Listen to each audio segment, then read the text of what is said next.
Thank you. Thank you so much for having me. And I'd also like to begin by acknowledging the traditional owners of the land from which we are all gathering today. Thank you and Richard and Lisa and the executive, but also acknowledge that Warwick Agnew, my Director General, Steve Coe, who's the Deputy Director General of Investment and oversees our grants programs, are there online, and also Nick from my office, who I saw somewhere there before, look, hello to all of you, and can I just acknowledge that these are really tough times, and I think we're all very clear from the language that's being used by the Deputy Premier and the Health Minister and the Chief Health Officer that this is a pretty serious situation we're in now. It's the most serious that we've been in, and this strain of the virus is like no other, and that we can't be thinking about what we even did to cope with it this time last year. This is just a whole other level. So I just want to acknowledge that puts a special strain on people in all of your positions, particularly. I think, there are obviously some groups of people, including our frontline workers, not just the health workers, but police and emergency services workers, who are doing it pretty tough, but it's people in your positions as well. And I just acknowledge that you're not only trying to sort of keep your organisations going, but it's the people who are your members or your constituency who are also coming to you and expressing their distress, and I think the vicarious trauma of that. I just want to acknowledge too. So thank you, and I am so sorry for the impact this is having. So Elise mentioned that there are a few different grants programs going, and I wanted to predominantly myself today talk about what we're calling the lockdown grant, I suppose, for want of a better word. This comes on top of the 3 business grants programs for which many of you will have been eligible, and I hope applied for them. There have been some specific, there's one specific social enterprise grant and another one to be opened in the next little while, and also a regional version of the Business Basics grant, which we sort of had one that opened a couple of weeks ago that went very quickly, and we know a number of people in the regions missed out. That's particularly suitable for sole traders, and so we've actually allocated some money that was from another regional grants program that wasn't being used up. We've actually allocated those to support regional organisations. So we can talk a little bit more about that in a little while, and I'll get Steve or Warwick to do that. But I think the big priority right now, and it's certainly the priority for us in the department, is to get these lockdown grants out the door. So I just wanted to talk to you a little bit about what they're about. There's been a bit of misinformation in the media and on things that I know have really stressed people. So really wanted to take this opportunity to reiterate what the sort of key features of that program are, to answer any of your questions, and also to get your feedback on how that looks for you. So a couple of things. So these will be eligible for businesses, but also not-for-profits.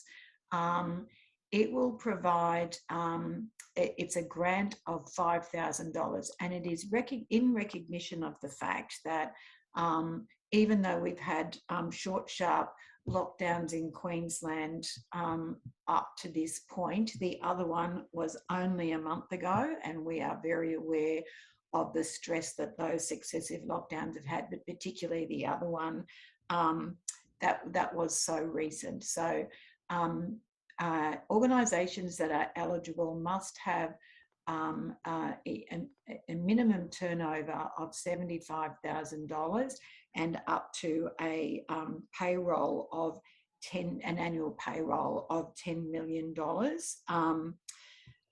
So you must actually be employing staff.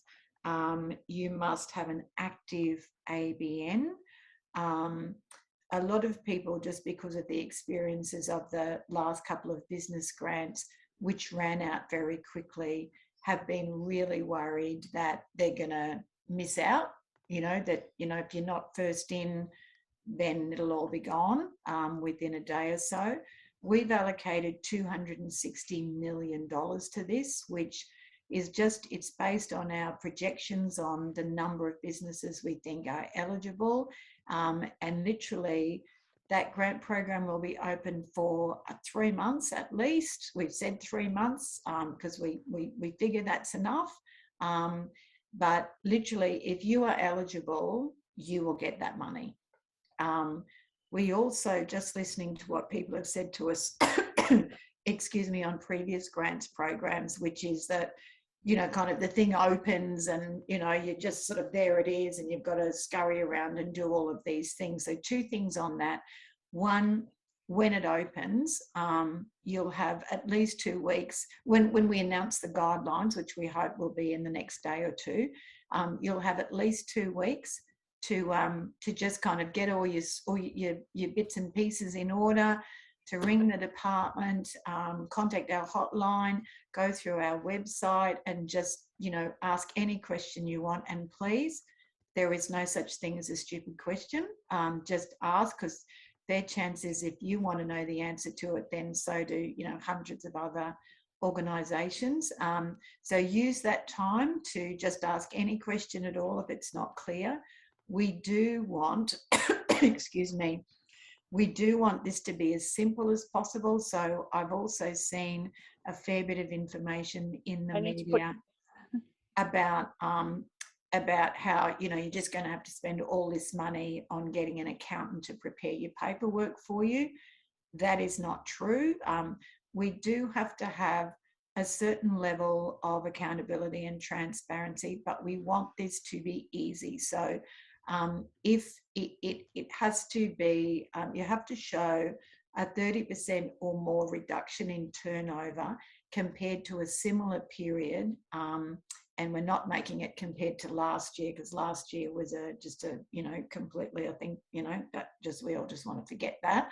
But it wasn't a typical year, but compared to the same period in the 1920 financial year. If that doesn't really work for you, or if in fact, you actually weren't even in existence then we want to talk to you about some other ways that you can actually show that you've had that downturn, and Steve might comment on that a little bit further along as well. So providing that evidence will literally be, like, if you are an organisation that has been specifically restricted by the health directive, if you are, if you were, for instance, running a gym, which I don't think any of you are, but just say you were, then you are, you are specifically forbidden from opening your business. Then you just basically have to, say that. You can self-declare. But if you are, not in that really kind of quite clear category, then it might be as simple as just like an accountant's letter or a bookkeeper's letter or some similar type of person. And we don't even expect you to write the letter. We'll just give a template letter, and you just go insert figures, and it just has to be verified by, an independent and appropriate person. But there's also some other ways that Steve will talk about where we want it to be just as simple as possible for you to actually apply for that funding. And look, it's really good for us to run these sessions, because we're getting lots of really interesting questions, aren't we, Steve and Warwick? And it helps us make sure we've sort of thought of every possible permutation. So, there's some questions where I know Steve or Warwick will say, okay, well, we haven't thought of that one, so give us a buzz and give us a buzz, and we'll see how we can work around that one if possible. So please, you know, I was just speaking to someone from my own local area before who said, oh, you know, oh, we're not eligible because of blah, blah, blah. And I said, okay, well, you know, just ring and we'll see if there's any way we can make that work. I mean, we do have to stick to our guidelines, but you know, don't write yourself off. We'd rather you asked than not ask, I think is the thing. We want you to get this money. So that's, please, that is absolutely the bottom line. Look, the only other probably major thing which people ask about is just, you've probably heard in the media that it's going to take at least 2 weeks for us to open the grants, and there's been some concern about that, and people are saying, you know, like, I'm desperate now, I need the money now. Please know we are getting these up as quickly as we possibly can. In New South Wales, the similar program took 4 weeks to get up, and while it doesn't help you, you know, that, you know, we're quicker than New South Wales, because in the end you're still not getting your money for 2 weeks, but at least 2 weeks. Literally, just to get something up of this magnitude really is a lot of work. We will have to get literally hundreds of people in to actually run it and train them. We want to make sure that when you put your application in, it all goes smoothly. We don't want the system to crash. We want the eligibility to be clear. You know, we'll probably be talking to Elise and Richard and going, you know, we're thinking, here's an example, or, you know, what about this? We want to make sure we've got it as right as possible and that it's a smooth application process. So we wish that we could make it quicker than that, but that is really, even that, Steve's offline at the moment and he's got teams of people working around the clock just to make sure that that is right for you when you apply. So I think Elise, that probably addresses the key elements, but also the things that I know people have been really worried about. Happy to, perhaps Warwick might like to just add a few anything, other comments before we go for questions, or whoever you would like to run it. Thank you very much, Minister. Thank you very much, Richard and Elise, as well as the opportunity to speak with you directly. Absolutely, if I can reiterate what the Minister said there around our commitment to making this as simple as possible. We are absolutely trying to get the balance right between the documentation requirements and the purpose of this, which is to provide support for those businesses that have been affected by this particular lockdown. And so that's the way in which we're very much approaching the eligibility criteria and trying to have the guidelines as clear as possible. If, as a central point on any of this, it will be the Business Queensland website. So if anyone wants to Google that, that is a website that's run by my department, Department of Employment, Small Business and Training. That's where the source of all of the information will be. We will actually be having this grant administered by QRider on our behalf, so they will actually do the processing. So that will be, as the Minister related to, the teams of hundreds of people that will be there to handle the volumes.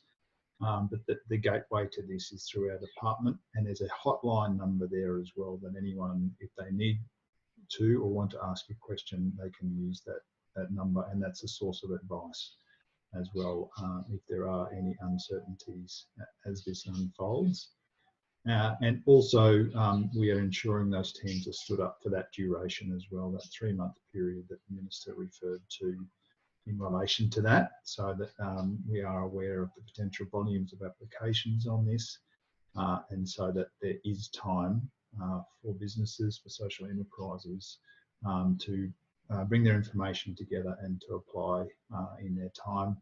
But also we think a 3-month period is also that amount of time that's also meaningful to respond to the lockdown as well and its impact on everyone. Thank you both. Can I ask a couple of the pointed questions that we got? We did get a flood of questions that came through, and I thank you for accepting our questions prior, so that hopefully we can get through some of these. You have answered a couple of them already, but some people were asking about the 30% downturn of turnover. Can you just talk that through? I think, Steve, you were investigating that.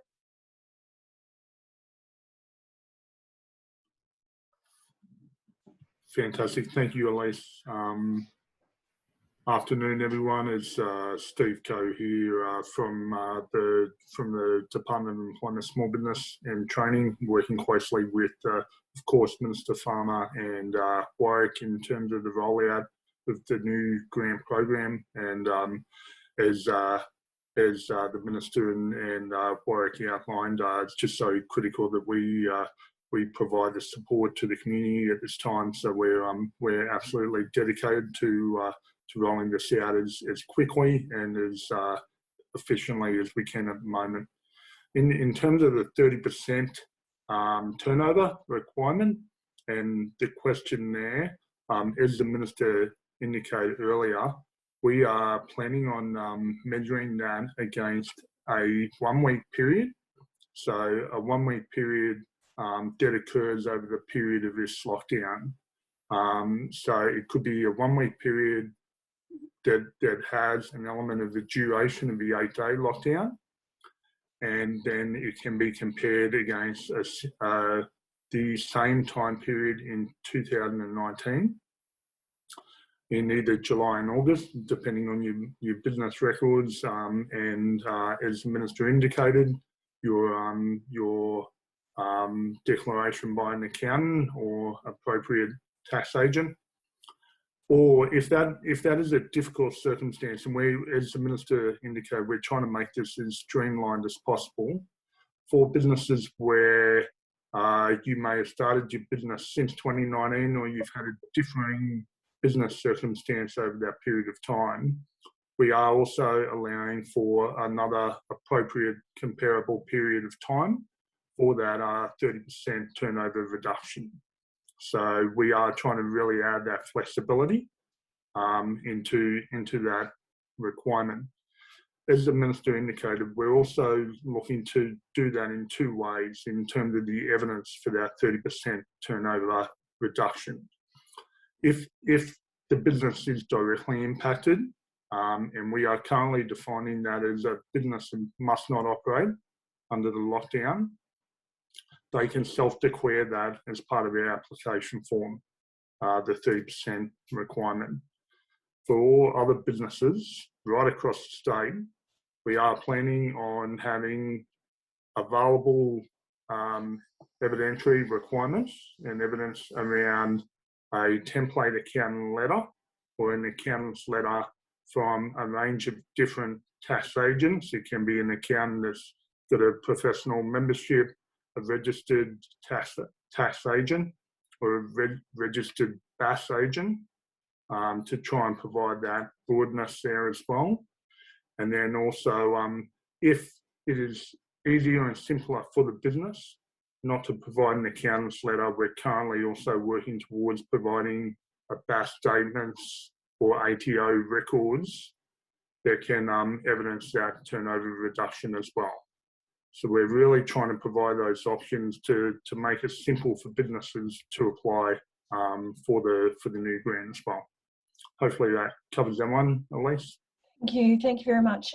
One really big one is about micro businesses and small sole traders, or people who may not have employees as such. We suspect that this grant is not going to cover many of those who are not turning over $75,000 as yet. And they're feeling the pinch. And so there's some real concern that these are the kinds of businesses that are falling through the cracks. Do you have any response to some of those concerns? Look, I'll comment on that, and Steve might like to add to it. Yes, this grant is for employing businesses or not-for-profits. It is aimed at that, and it is a $75,000 minimum, as I said earlier. we, we've looked at all of that, and we believe that people sort of under that $75,000, particularly if you're a non-employing sole trader, will then be eligible for the Commonwealth payment. And the critical thing about that is you're not actually eligible for those payments if you are actually getting a small business grant, and so it has to be one or the other. So that's the threshold we've set. Steve, did you want to comment further on that? And that's a weekly payment, I think, too, isn't it? Yes, thank you, Minister. Just in terms of the $75,000 threshold, that is, as many of you may be aware, that's the threshold to be registered for GST, and the requirement to be registered for GST post that as well. So we work in terms of some of those requirements into a range of our programs as well.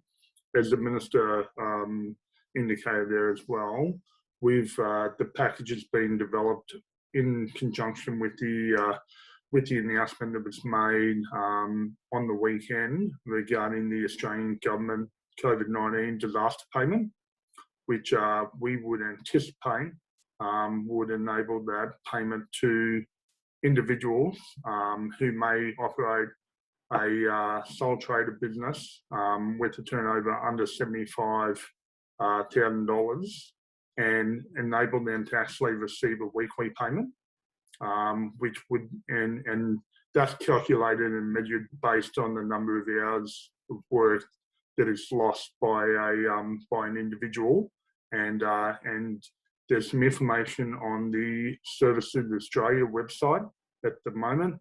I've noticed it's being updated every day. There's more information regarding the Queensland payment today, and there was some eligibility criteria that was added yesterday in terms of that payment as well. So we certainly encourage all businesses, sole traders to really look at the eligibility and the requirements for that payment as well.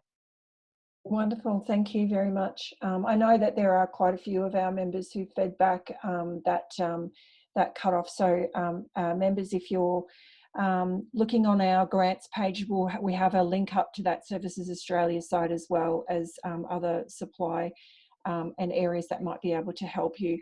One of the other questions that keep coming up is that is this a one-off payment? It's a $5,000 amount. We recognise it's quite small. Is it going to be repeated for longer time frames or multiple lockdowns? Thank you. Thank you for that question, Elise. So this payment is for this particular lockdown period, and as I said, kind of in recognition of the fact that the last one was not very long ago. It is actually, when you look at comparable grants in other states and territories, where the lockdown has been longer, the point at which it kicked in and the amount, ours is actually pretty generous for a comparable period of time. If, our biggest hope is that we finish the lockdown on Sunday, but if we don't, then look, we'll have further conversations. So this applies to this period. Thank you very much. There are also some concerns about focusing in on LGA areas that are being locked down, whereas we know that the supply chains and the workflow doesn't happen in LGA areas, and that goes to the federal government's plans as well. Is there any response that yes, and in fact, that was remiss of me, because that is one of the other big things that gets raised a lot. So I'm sorry you've had to ask. So this applies across the state. So it will also be available to big, larger tourism and hospitality businesses in the 11 sort of prescribed LGAs. But this current grant we're talking about, regardless of whether there's a lockdown or not, you are eligible. And for that very reason, Elise, that there is a supply chain issue, and you can't just, you know, nothing operates in a vacuum. So so again, an important thing for people to know. Wonderful. And there have been some questions around waiting for smaller businesses as well. A couple of members brought up the fact, is there any waiting available for businesses that are smaller that might need the funds more desperately than those larger ones, or not-for-profits? No, we as long as they fit those parameters, doesn't matter what type of business it is, or you know, as long as they fit those parameters, then they are eligible. And the whole idea with this is to get the money out the door and to make it as uncomplicated as possible. Steve, I don't know if you want to add to that, or Warwick. Thank you, Minister.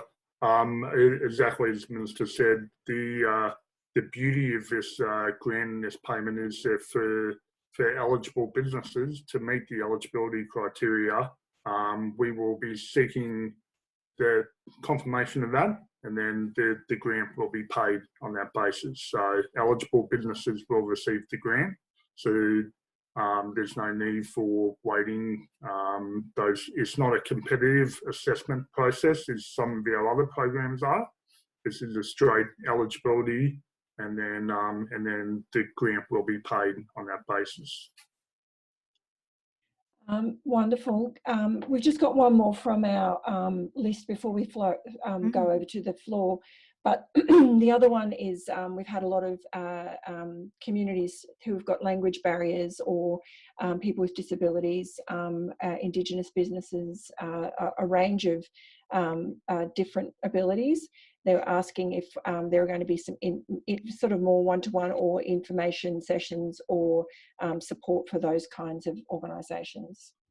No, and thanks for that, Elise, and thank you for raising that yesterday. Can I just give a big shout out to Elise and Richard, who join us? So it's a group of 8, like the key kind of small business industry stakeholders in the state, and Richard and Elise are part of that, and helps me and Warwick and Steve just get a really good idea with all of the major players there. So this was an issue that Elise raised yesterday, and a really important one. I know, you know, the Premier, you know, in particular has been very strong on, you know, making sure even the really core health messages, that we're making those as available as possible to people with English as a second language.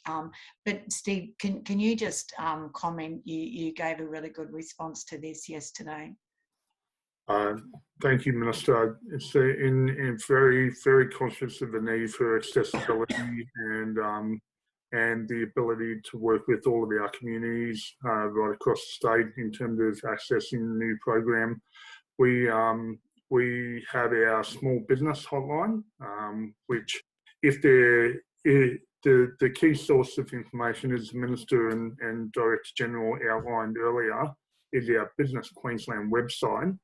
If you have any further questions or points of clarification, we would encourage you to contact the Small Business Hotline, which is open and will be staffed 24/7.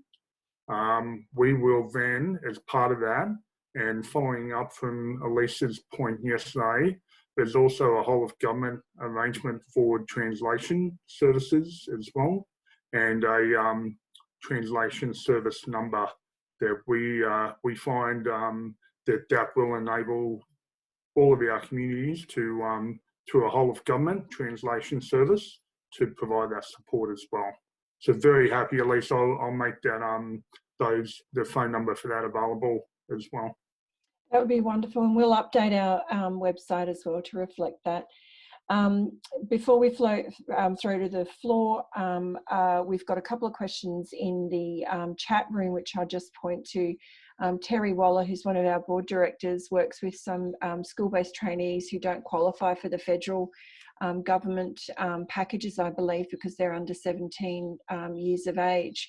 I can see that that's not actually come up in any of the conversations prior, but and it's a federal government initiative, but I just wanted to point that out, that it's quite concerning that, you know, we will still possibly have younger employees who may not be able to access those sorts of packages for support. Donna Toussaint, you actually had your hand up before. Can we go to you?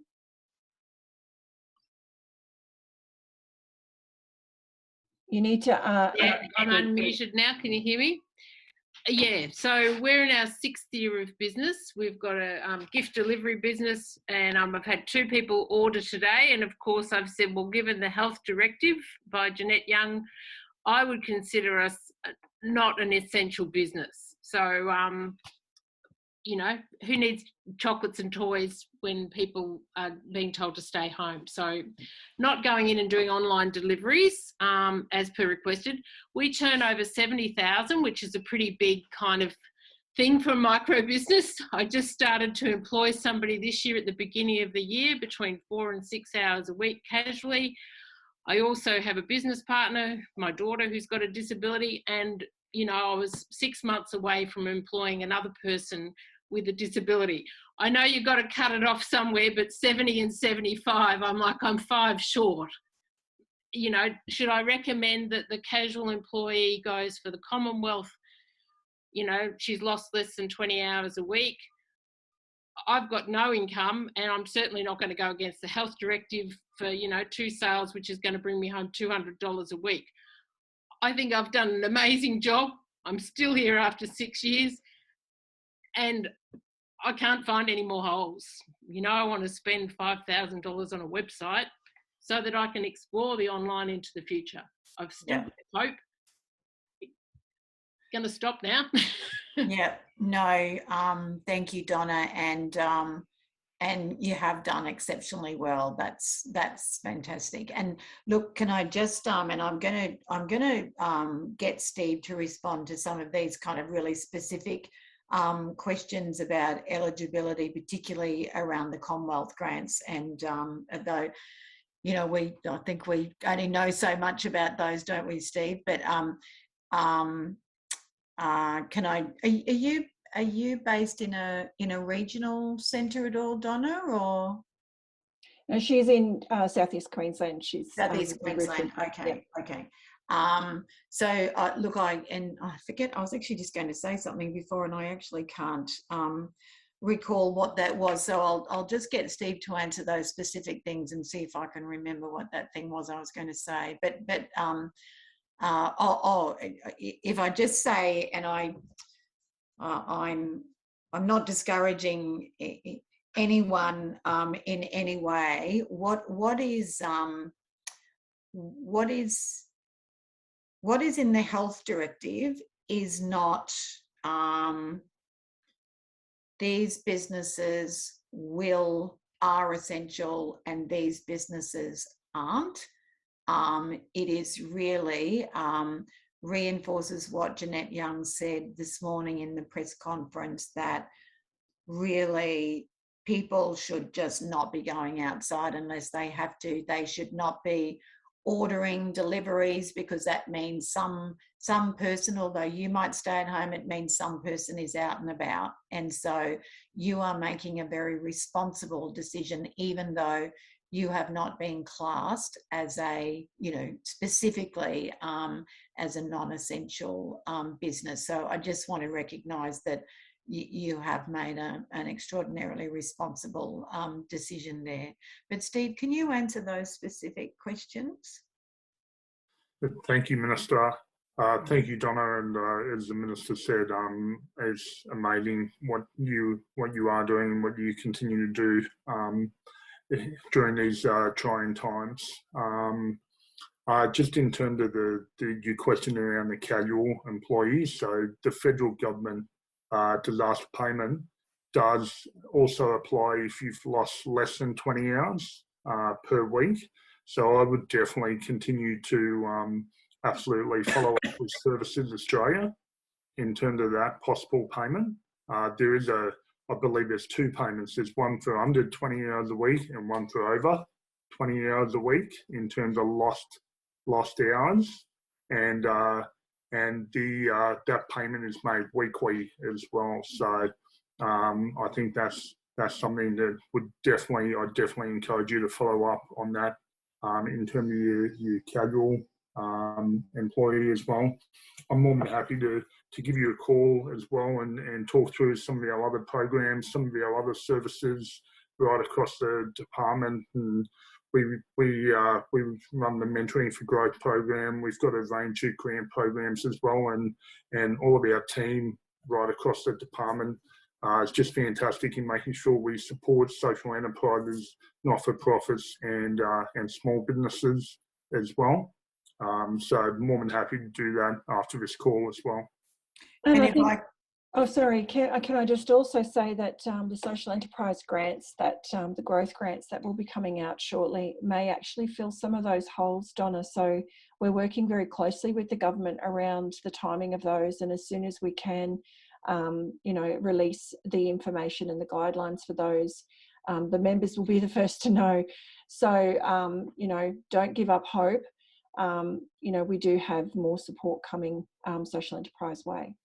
No, that's a really important point, Elise, and I was just going to say that, Donna, that there's not only the social enterprise grants, which I can just let you in on a secret. We were actually before this lockdown happened, we were actually planning on announcing them today, and so they're not very long away, but I know, sorry everyone, but we have to get, this one is so huge and just, so critical that we just, it just has to be all hands on deck to get this one out ready and out. And so, but because Q Rider is going to actually administer that, as soon as we've got the hard work of this out of the way, we'll be, we're hoping to talk to Elise and Richard before the weekend about exactly what date we're looking at putting out the social enterprise grants. And I think, I think everyone will find them helpful. And if I can just reiterate, the regional business basics grants that I talked about before, which was also in that category, we've been hoping to announce those this week. We'll also look at what a good time is. But if you are regional, i.e. outside of SEQ, that will give you up to $5,000, and it will be to do things like Donna was talking about, a website or some other kind of like capacity building thing. So in the social enterprises, you're actually going to get more bites at the government funding cherry than probably your average small business. So. And we're very grateful for that. And I think, because of the impact that, at the nature of the businesses that we run, we're, extremely grateful for the support that the government shows. There are a couple of other quick questions in here that I want to just point to. Selena has got a not-for-profit social enterprise. She's got 605 volunteers providing more than 10,000 hours of volunteering across Australia. And because the only CEOs paid a minimum wage, we qualify for no grants. Wow. So I'm not sure how we can respond to that one. Selena, we might work through some of the guidelines as they come out and see if something can be done there. And also Santiago has said he's been running as a sole trader. He hasn't got permanent residency and not usually eligible for government grants. And would he be eligible for that grant? Steve? Thank you, Minister. So in terms of the new business support grant that the Queensland government is offering, that will be worked on the basis of the ABN and the registration of the ABN. So noting that she's also said she's a sole trader. If she's a sole trader that employs people, she will then be, and the ABN is in Queensland, she'll be registered for and eligible for the grant, and assuming all the other criteria are met as well. I'm unfortunately, I'm unsure around the permanent residency requirements for the federal payment. So I think probably contacting Services Australia, to be honest, to find out that detail around residency for the disaster payment would be the next best step on that one. I had a look at that, Steve, for some of our staff, and again, I would go with your advice on contacting Services Australia, but it looked to me like you just needed to have work rights, so it wasn't necessarily Australian residency. So it's a bit broader than other federal government payments by the look of it.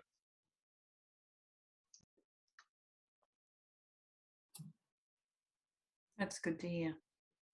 I think Amanda Shepherd, you've got your hand up. Is that around the 30% turnover? Yeah, it is. Yes. I have a question about the 30% loss of turnover, because obviously even in last year and 2000, our business has only been going for 2.5 years. So the last time COVID hit, it was just myself and the other director in the business. However, things were going so swimmingly well this year that in the last 6 weeks, we've just hired 3 new full-time employees. Well done. Great. Now we've got to pay them. So my question is just around, even though probably, you know, this week we're all working from home, we have the same work coming in, but obviously our outgoings are significantly more, but also we're locked out of the prison studio. So the staff that we have, we're trying to find things for them to do because they actually can't go in and be in there. So how do we prove that we have loss of turnover? Steve? Thank you, Minister, and thanks, Amanda, for the question. I think that one, and from what I understood of all of your circumstances, and again, very happy to talk offline as well, or through our small business hotline again as well. I would encourage you to really look at what that requirement is around the 1 week of impact on your turnover, and then we can look at what's the most comparable period that's most appropriate for you regarding that impact, whether it's a previous period last year or 2019, to really look at for you. I think I heard you say been situation for a number of years, 2 years. Yeah, so we started up at the end of 2018. Yeah. So we'd be able to work with you around what the most appropriate time frame would be, whether it's 2019 and that July-August period as well. And then and if that doesn't work, then we can look at what other options there may be to meet that intent. The intent that the business has been impacted by the lockdown and have the 30% turnover reduction as well. And just to clarify and try not to obviously confuse anyone, when I say impacted by the lockdown, we mean that in a broad sense as well, around, as the Minister said earlier, supply chains right across the state as well. So, and again, as the Minister said before, it's not a requirement to be a non-essential or essential business under the grant program. It's a requirement to meet the eligibility criteria and the 30% reduction and demonstrate a link to the impact of the lockdown. Hopefully that makes some sense. Yeah. Thank you. That's good. And Amanda, CCIQ has opened up their HR hotline for QSEC members as well. So they are offering support for HR concerns for QSEC members. So we'll be circulating some information to members about that in the next newsletter as well. So make sure you check that out.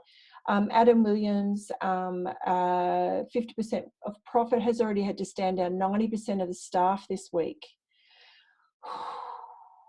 Need more support to protect against debt collectors and landlords. So he's concerned about the level of funding for the $5,000. I can speak from experience and lots of phone calls that's actually been quite pronounced with members as well, just looking at the level of funding. But I think the Minister and Desbert team have answered that. But Adam will touch base with you and see how you're going. And I think we've got some Indigenous business support or guidance that's happening as well. Can I just comment on that too, Elise and Adam? I'm very sorry to hear of your situation, and we are also very happy to follow up with you just to see, you know, where else we might be able to direct you. But I just want to say the $5,000, we don't see it as in any way as, oh well, this will have only cost you $5,000, so that's what we're going to give you. And so I'm really keen for people not to feel like we're minimizing your impact by just offering. It is a recognition that this has hit you, but it is not it's not intended as like this is a compensation and we reckon that's what it's worth. So I guess my main message is we don't in any way wish to insult you by suggesting that that's all you're suffering. Yeah, thank you for clarifying that, Minister. I think there's some deeper conversations to have, particularly around wellbeing and the different kinds of support that's going to be coming available for business owners and business founders across, just not Queensland, sadly, across the nation. So we'll be keeping very much in our mind. For QSEC members, Leanne has circulated the link to the annual member survey. Sorry to be a pest about this, but we actually need your input so that we can help you better. And the more that you give us information means that we can represent your voices very clearly to government at every level and at every stage. So please do take the opportunity to have a few minutes to make sure that you answer our annual survey. That's all we've got time for. I know you're very busy, Minister, so I want to just say thank you once again for the time that you've committed and the officers to helping us through this period. It's actually been really valuable to listen to members as well. We have recorded this session and we will be sharing that with members in the members forum and also on the grants page. Make sure you check out that grants page, members, because there's a lot of links for different support mechanisms, not just through the government, but through a whole range of different organisations. So please make sure that you've checked that out. Thank you once again, Minister and officers. Thank you, QSEC board members, for joining us, and for QSEC members. Just make sure that you reach out to me at any stage, or Leanne, our lovely membership engagement officer, who are more than happy to guide you through this process and keep talking and sharing stories, because that's really what we've got at the moment is, the way that we work together and collaborate. So thanks once again, and we'll talk again very soon. Well done. Thank you so much for having us. Thank you. Thank you. Thanks, Elise. Thanks, Richard. Thank you all. Thanks again, Minister Warwick, Stephen, Elise, everybody. See you soon. Thank you.